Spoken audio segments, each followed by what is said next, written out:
There was a big push in the 2020 election. It's continuing to get as many people to vote through the mail by absentee ballots, which a report from the Florida Department of Law Enforcement, this was released about 10 years ago, and it was a report on a series of voter fraud, absentee voter fraud cases that have been prosecuted in Florida, and the law enforcement agency called absentee ballots the tool of choice of vote thieves.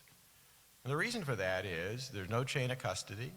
They're the only ballots voted outside the supervision of election officials and outside the observation of poll watchers. And remember, transparency is very important to elections.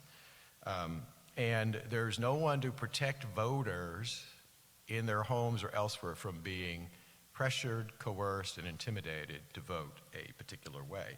And most people don't know this, but the first time absentee ballots were used in American elections was in 1864, when Abraham Lincoln was in a very tough, close re-election campaign. You may recall that his opponent was former Union General George McClellan, who wanted to end the war with an armistice, quit fighting, which would have left slavery in place in the United States. The governor of New York supported McClellan, and they came up with absentee ballots. Why? Well, because all these Union troops were in the field.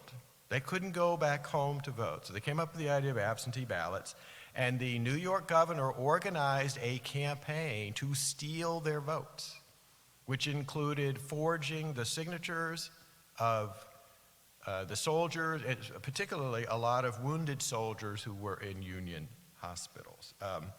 I tell people that and they say, you're just making that up. No, actually, in 2020, the Washington Post, you know, that liberal rag we have, ran a big story about this, about all the findings in that absentee ballot fraud case.